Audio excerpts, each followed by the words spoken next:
DuPage Unitarian Universalist Church in Naperville, Illinois. Whether you are here with us in person or beaming in remotely, we are delighted to have you. I am Kaya Iverson, and I'm a member of the Board of Trustees. You guys have fun last night? Yes. All right, good. We'll come back to that point shortly. But anyway, it is so good to be together again, isn't it still, really? We're hoping that you hang around afterward and get to know us better. We're actually quite sociable. We're getting our skills back together, so it's nice. Now, to keep us all safe as possible, we are still masking. Up here, we will pull them off, but we'll put them back on when we come back out here. As Unitarian Universalists, we hold that there are many paths to truth and meaning, and we support one another in our spiritual and religious journeys while holding ourselves in covenant. The rich liberal legacy of the UUs is rooted in our Faith's 7 principles, and these principles guide our faithful actions as we work to transform the world to be just and equitable. You may find these principles listed on our website, on the wall in the social hall. You might even want to quiz some members to see how well we know it. The kids give a much better version, I must confess. Whoever you are, wherever you are on life's journey, wherever you are in the world, you are welcome here. I'm going to turn this over to Ann Ariana for an update on yesterday.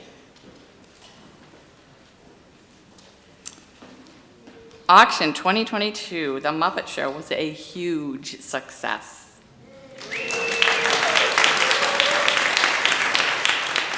Preliminary numbers after the live auction last night and the recent close of the silent auction, $32,747. Significantly more than we raised last year. The Finance Committee cannot emphasize enough how your generosity has helped our cash flow. If you did not check out your purchases last night, please find Lindy Spreetsma and Linda Zetterberg in the office accepting cash, check, or Vanco payment for live auction winnings. Credit cards will be charged for the silent auction items. Please pick up any takeaway items today in Creeves Hall after the service. You may request a printed or emailed receipt for your purchases. Endless thanks to all involved to pull off this yet again new version, a hybrid version of the auction. The list of names that helped this happen will be forthcoming in the weekly and on screen next Sunday. We are grateful to all of you who donated, participated, and benefited from the offerings, silent and live. We hope you enjoy your winnings. We know the hosts and donors will be enjoying the gifts they will be sharing with you. Because while this event is an important fundraiser, it also is an excellent example of how we are coming together to build community. Speaking of which, Joel.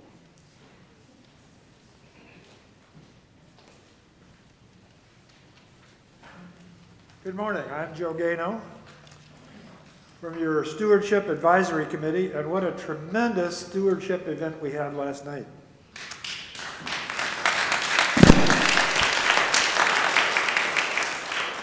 The mission of our committee is to foster an environment in which our members can experience a sense of citizenship in our beloved community. Some aspects of citizenship are to be part of, to take an active role in, take ownership of, and provide financial support for our church. This month, there's a great opportunity for you to take an active role in and take ownership of how we move forward with programming, building maintenance and improvements, and your own personal and spiritual growth. Lend your voice to the congregational conversations that the board has scheduled. If you have not registered for today's session, which begins at 12:30 in the Learning Center after a light lunch at noon provided for participants, there are 3 more occasions, both on Zoom and here in person. Your board, our minister and staff, and leaders of committees and teams are eager to know your wants and needs and to collaborate to enhance the special experience here at DuPage UU Church for all of us.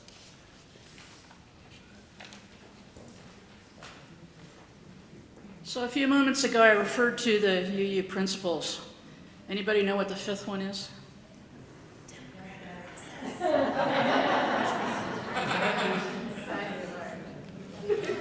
They do, yeah. So democratic process. So as I leave, I'd like you guys to rise and turn around and talk to one another about whether you have voted and what your plans are to vote and whether you need help getting to the polls. Because guess what? There's an election this Tuesday. So think democracy, guys. Go ahead.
I light this chalice today for our fifth Unitarian Universalist principle. We believe in the right of conscience and the use of the democratic process within our congregations and in society at large.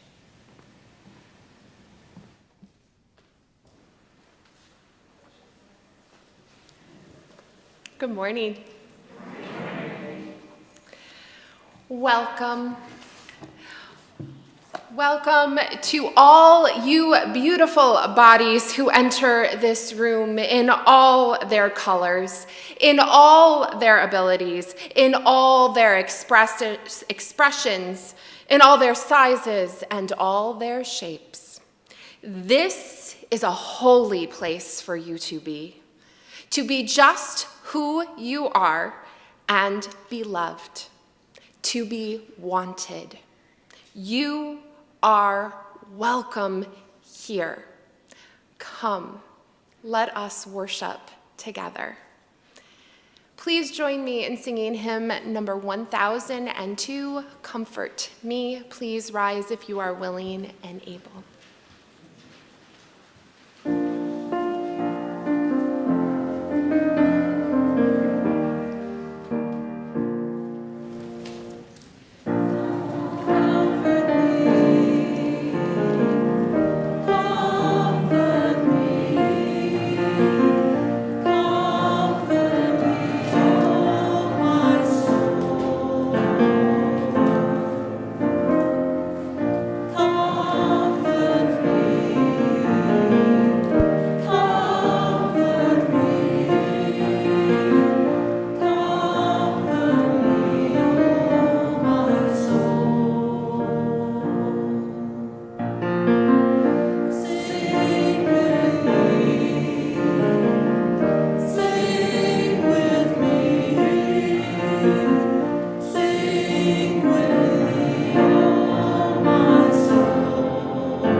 Please remain standing if you are already standing, and say the covenant with me.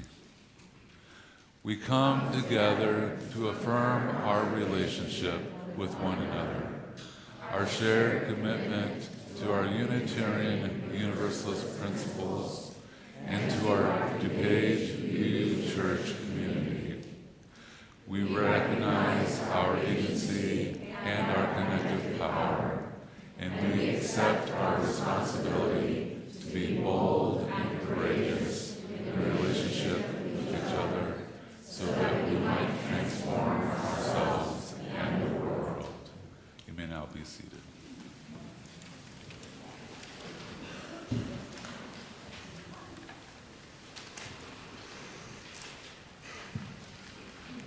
Our vision of beloved community is rooted in the relationships that we have with each other, our world, and creation. Each week, we offer the opportunity to share our joys and concerns. Today's flowers were given by Carolyn and Jean Atkin in celebration of their 64th anniversary.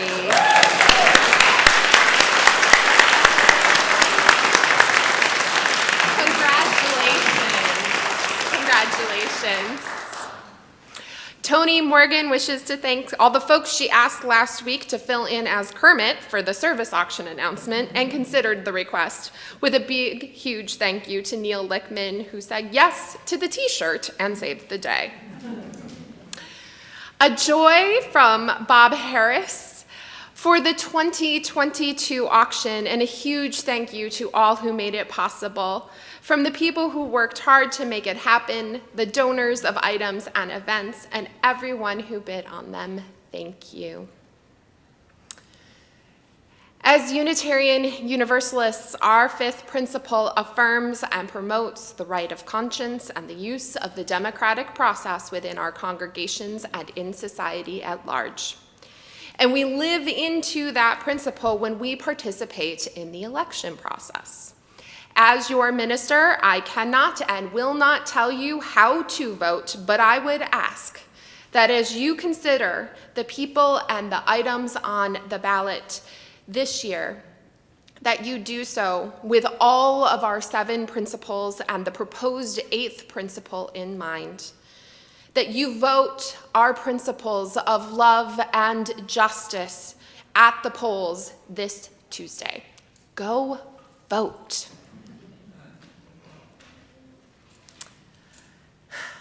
And some of our hearts are very heavy this election season. There are a lot of things on this ballot, not only in the state of Illinois, but around our country. I know my heart is heavy. And yet it is also full of hope, because there is possibility even in our darkest moments.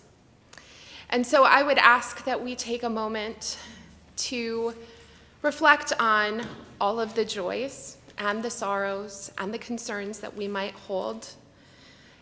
Today, our meditative prayer is actually in the form of song. So if you would please stay seated for this song, but we will be singing hymn number 1031. It is based upon a Buddhist meditation. May I be filled with loving kindness, and may our election polls be filled with just that.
It is time to gather. Our theme for the month of November is change. And today we're talking about changing bodies. Change can take place so gradually that you don't notice it happening until something pulls you out of the day-to-day flow of your life and makes you stand back. Sometimes when you haven't seen someone for a long time, or when you go back to an old neighborhood for a visit, you suddenly see how different things are. And when it comes to yourself, one day you look in the mirror, and instead of merely adjusting your clothes or combing your hair, you actually see yourself. An example given by a 13-year-old, he says, "One day when I was about 9, I caught a look at myself in the hall mirror as I was going out to a baseball game. And I saw this grown-up kid chewing gum, wearing his baseball uniform, and I remember thinking, hey, I'm a real kid now." And in that second, I remember feeling like I changed, like I wasn't little anymore.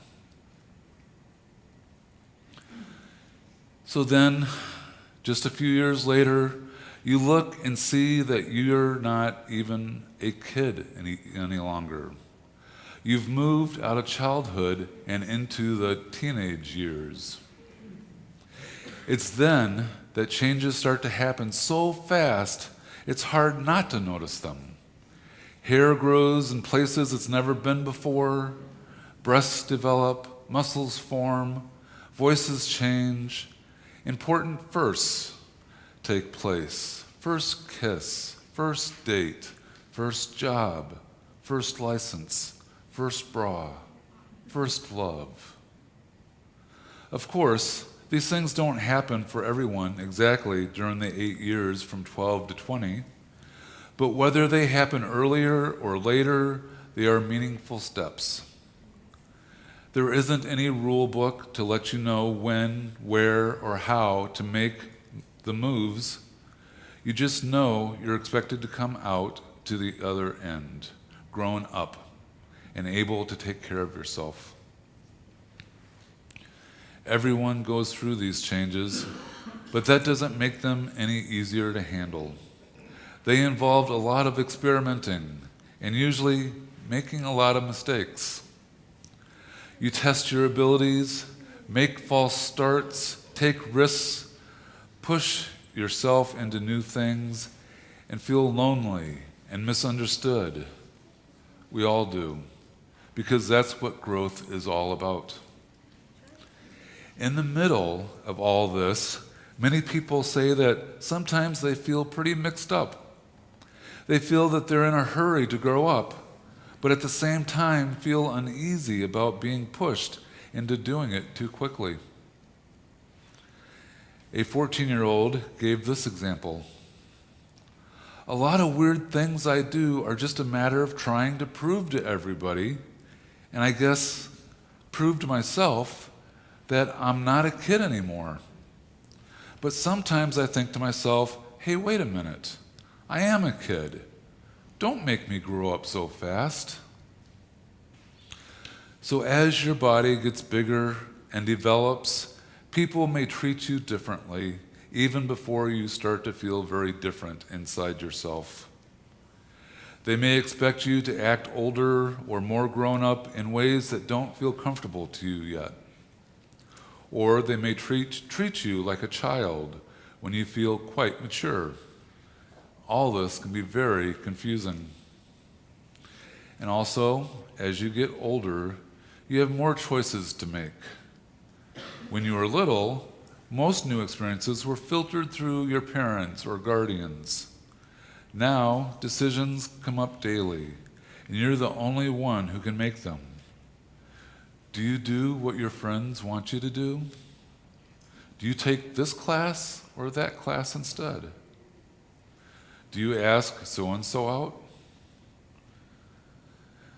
For the most part, the decisions you are faced with are hard ones, with serious consequences, and it's no wonder teenagers say they feel as if they are on a seesaw, sometimes soaring gracefully, sometimes coming down with a crash. Well, we don't want to end on a crash. What I do want to do is I would like to invite the young people and some of the young at heart to come forward. I have a table here full of personal-sized Play-Doh. And what I would like you to do is start forming some bodies and show us what all the different changing bodies might look like.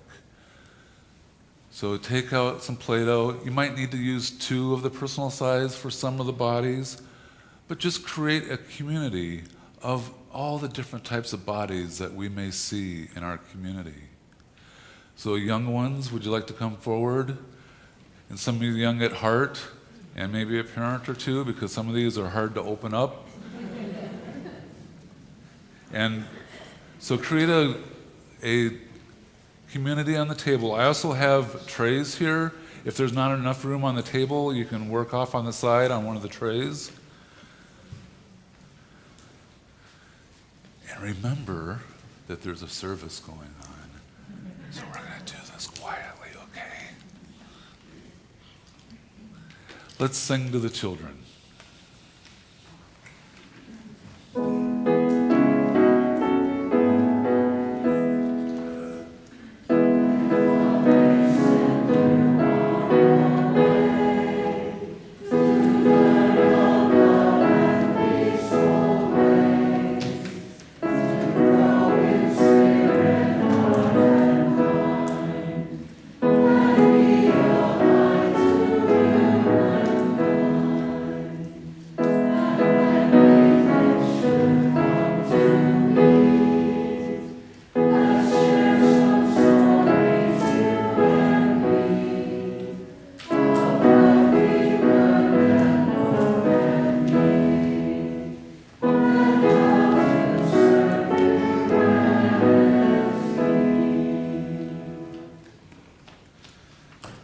After the service, I'd like to invite you to come forward and take a look at the community that our young people have built.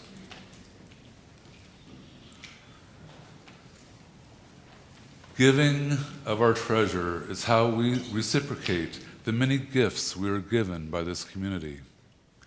Your contribution supports the programs and operations of DuPage UU Church. Giving is also how we live our lives in the world. And each month, we share our offerings with an organization nominated by the congregation and selected by the special offering team. This morning's offering is split between DuPage UU Church and Literacy DuPage and is given and received in the spirit of generosity and gratitude. Literacy DuPage is an outreach group that recruits and trains volunteers to help adults achieve their goals through accessible, customized tutoring in English. Adults served by this group may not be able to obtain English instruction in a traditional classroom setting because of barriers like cost, work schedules, and lack of childcare or transportation. The offering is given and received in a spirit of generosity and gratitude. And just a reminder, as the ushers come forward and pass the basket, that we will pass the basket from one end of the aisle all the way to the other end, hand it to the usher, they'll take it to the next row and pass it back.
Hymn number 1053, How Could Anyone? Please rise as you are willing and able.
Our dear friends and our children's godparents had their second child when Lucian, my second child, was about 3.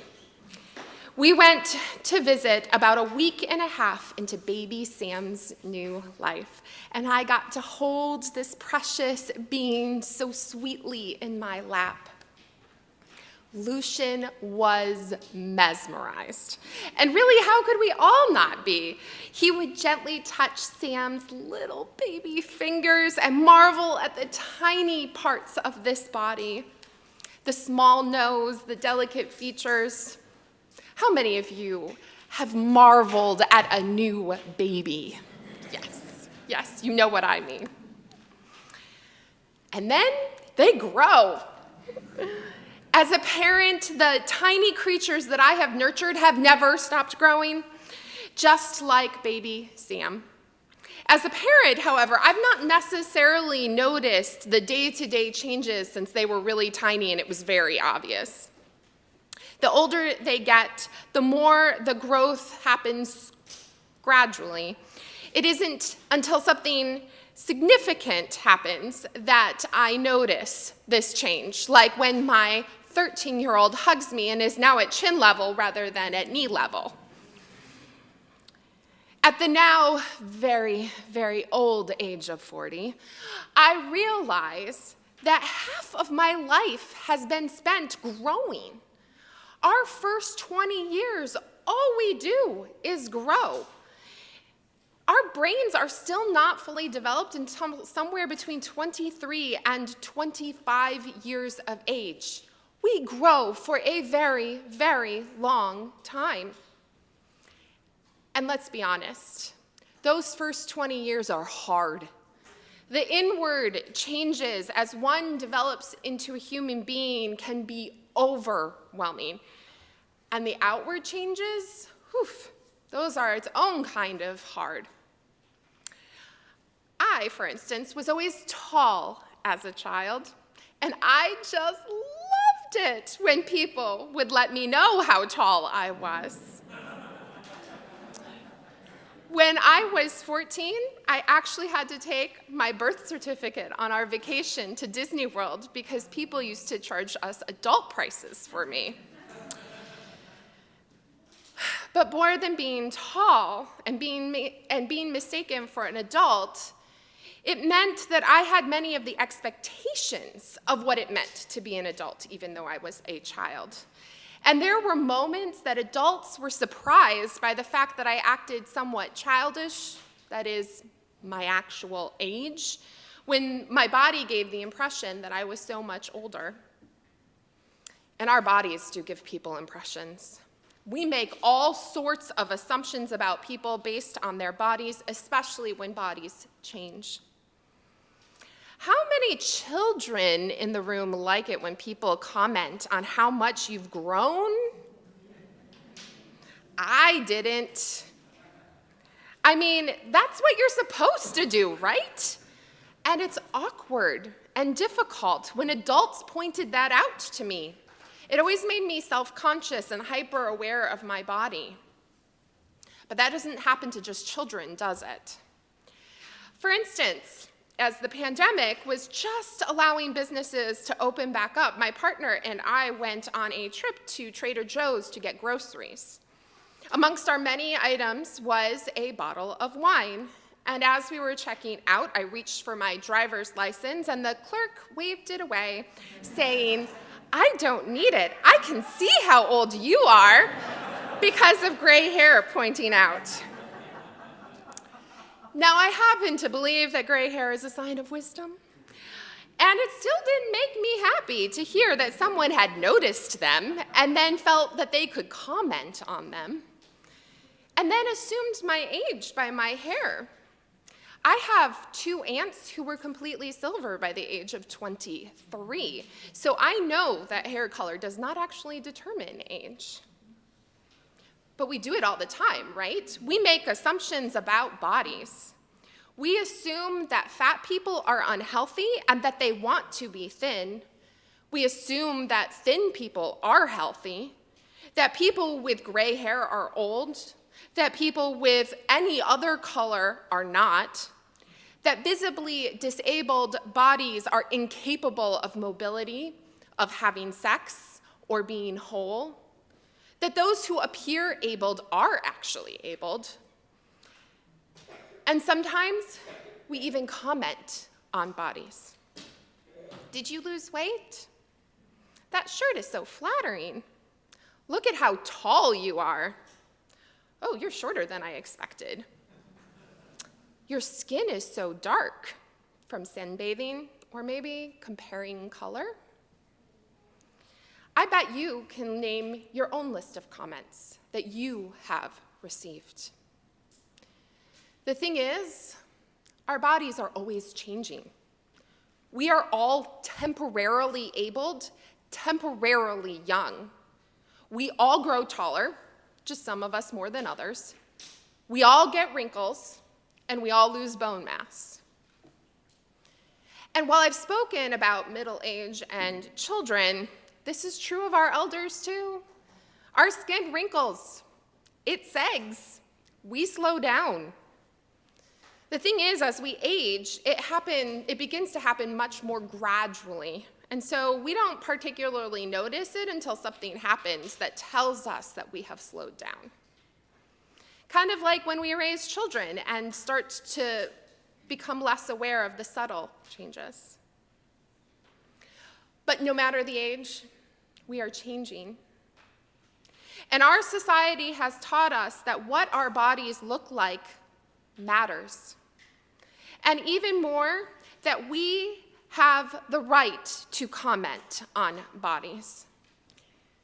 Society has created 2 idealized forms for bodies. These 2 idealized forms are just 2 examples of the many different genders that are out there, male and female. These 2 idealized forms are white.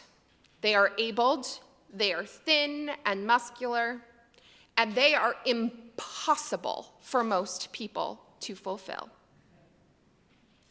These 2 forms will also change. Not only as society changes what the ideal is, but people who fit into those categories will also change, because you cannot stay the same way forever. So why am I sharing this with you? Our theme for the month is change, and it seemed particularly obvious to me to address a part of our lives that changes so drastically and so constantly. But I have another reason, a much more important reason. I share this message because of the moment that we are living in. We are living in a moment where attacks on bodies have become unbearable and unacceptable. The attacks on brown bodies, on brown bodies, on trans bodies, lesbian, gay, and bisexual bodies, on women's bodies, and on children's bodies, on disabled bodies. We are living in a moment when not only are comments on bodies allowed, but apparently so are laws. We are living in a moment when police feel that they have the right to touch, abuse, and even kill bodies without discretion. This moment, this time, calls us as Unitarian Universalists into enacting our 7 principles. On Tuesday, when you vote, I would ask that you remember our bodies, all of them. The beauty, the difference, the glory of our bodies. I am not so naive to think that Tuesday will result in all sunshine and butterflies, but I also know that if we don't fight for what is right, there is no possibility of sunshine and butterflies in our near future. And I also know that if the worst proves true, that even in the chaos, our bodies will be honored here in this space, because I have hope. I have hope that we can normalize and honor our changing bodies. I have hope that we can break through the ideal. I am inspired by my transgender friends who stand in their full power despite bathroom and anti-sports laws. I am inspired by Black women saying no to people who wish to touch their hair and instead style it in the most fantastic ways. I'm delighted by my fat friends who revel in the glory of their bodies, by my non-binary friends who are breaking the assumptions of femininity and masculinity. I am emboldened by parents who raise their children to say, "This is my body, it is holy and sacred." In my hope, I have an aspiration.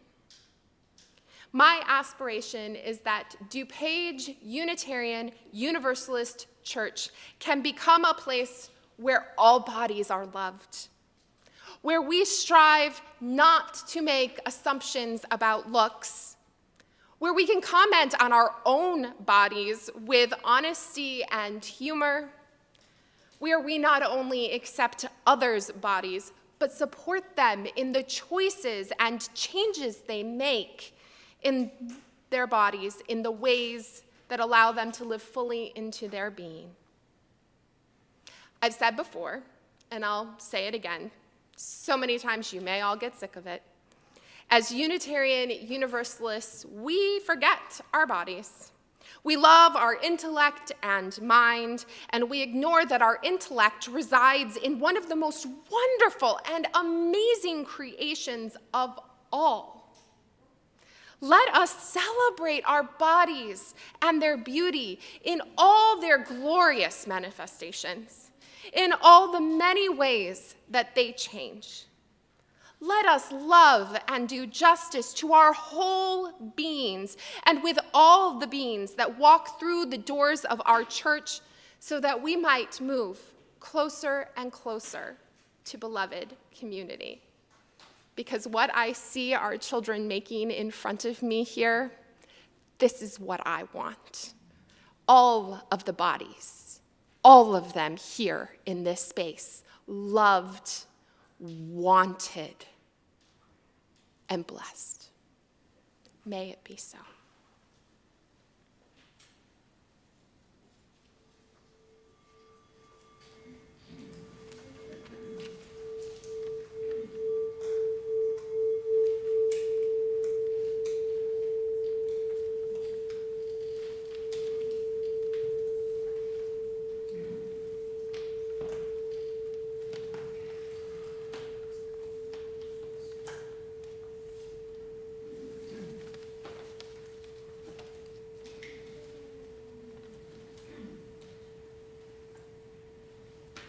please rise as you're willing and able to sing hymn number 352, Find a Stillness.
Standing. Put your hands on your chest. Take a deep breath. Feel your chest move in and out.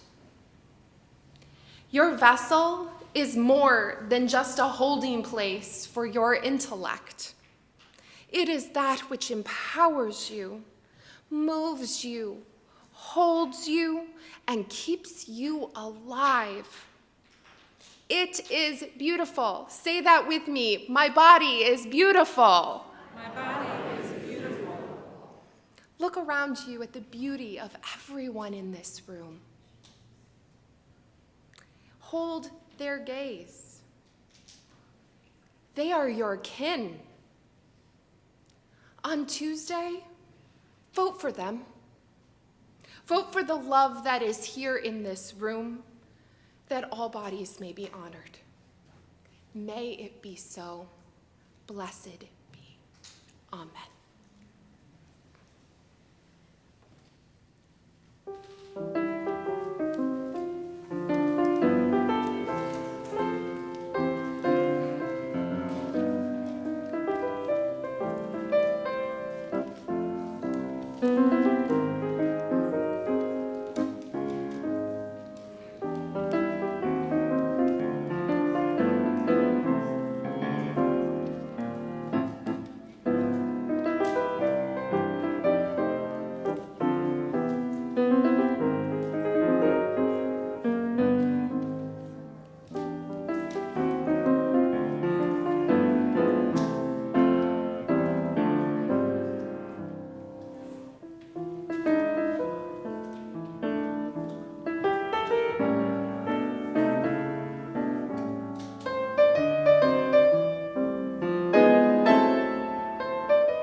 We extinguish the light of this chalice, but not the light in our hearts.